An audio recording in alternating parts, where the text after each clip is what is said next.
Good morning. This morning, we received some welcome news, in my view, and I think the view of most economists on the economic front. News that provides a reason for some optimism for the holiday season, and I would argue for the year ahead. We learned last month's inflation rate came down more than experts expected. In a world where inflation is rising at double digits in many major economies around the world, inflation is coming down in America. In fact, this new report is the fifth month in a row where annual inflation has fallen in the United States. Inflation outside of food and energy, a key measure that economists use, also fell. Make no mistake, prices are still too high. We have a lot more work to do, but things are getting better, headed in the right direction. Most Americans can see the progress driving down the street, finding relief at the pump as gas prices fall.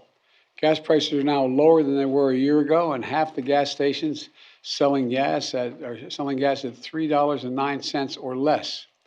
The most common price for gas stations across the country is $2.99. The decline in gas prices is giving consumers a break.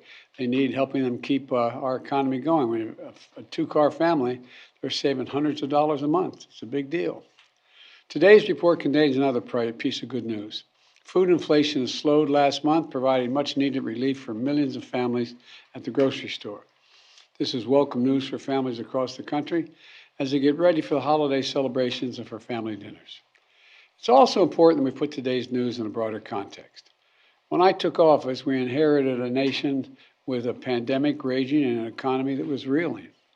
We acted quickly and boldly to vaccinate the country and to put in place a new economic strategy. A strategy built on an economy that was based on from the bottom up and the middle out. Now, 21 months later, we can see how our economic plan is working. We've added every single month of my presidency, we've added jobs, a total of 10,500,000 new jobs. 750,000 of them are manufacturing jobs. Where is it written, as I've heard me say it before, and I apologize for repeating it, where is it written that America can't lead the world once again in manufacturing? And by the way, remember I talked at length about the need to continue to invest in research and development. Look what's going on from the Department of Energy and the nuclear front. There's a lot of good news on the horizon. The unemployment rate is down to 6.4% when I was sworn in, down from 6.4% when I was sworn in. It's now 3.7%, near a 50-year low. We've done all of this while lowering the federal deficit in the 2 years we've been in office, $1.7 trillion. Let me say that again, $1.7 trillion we've lowered the federal debt. No administration has ever cut the deficit that much. Now inflation is coming down as well. Prices of things like televisions and toys are going down. It's good news for the holiday season. Used car prices fell for the fifth month in a row. New car prices didn't go up this month. That savings is critical to so many families. It gives them just a little bit of breathing room for the holiday season. And all of this means that for the last several months, wages have gone up more than prices have gone up. Wages have gone up more than prices have gone up. I want to be clear. It's going to take time to get inflation back to normal levels as we make the transition to a more stable and steady growth. But we could see setbacks along the way as well.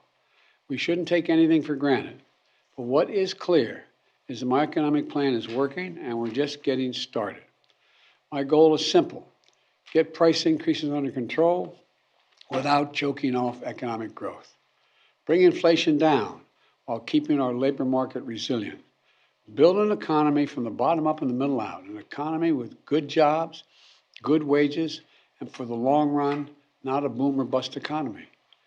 Because of my plan, we're beginning to see historic investments that are leading companies to invest hundreds of billions of dollars. Let me say that again, hundreds of billions of dollars to build semiconductor factories and other advanced manufacturing right here in America. It's going to create tens of thousands of good-paying jobs in the years ahead. And by the way, a significant number of these jobs are expected to be jobs that pay an average of $125,000 a year. Many don't require a college degree, so things are looking up. So what's next? Because of my plan, we're taking powerful actions to lower prescription drug costs and health insurance premiums and energy bills. In just a few weeks, starting in January, families will get a little more breathing room. They've been told for some time since we passed the legislation that we're going to be able to lower the price of drugs. Let me give you just one example. Coming January 1, seniors with diabetes on Medicare are going to pay no more than $35 a month for a prescription of insulin. Up to now, they've been paying as much as $400 a month. That's a genuine savings for seniors. This matters so many families with loved ones who have diabetes and rely on insulin to survive, going from an average of $400 down to $15 or $35 a month. In January, they won't have to choose between paying for their insulin, and in many cases, putting food on the table. It matters. It's real savings to people, and it's just about to kick in. The same is true from healthcare to clean energy.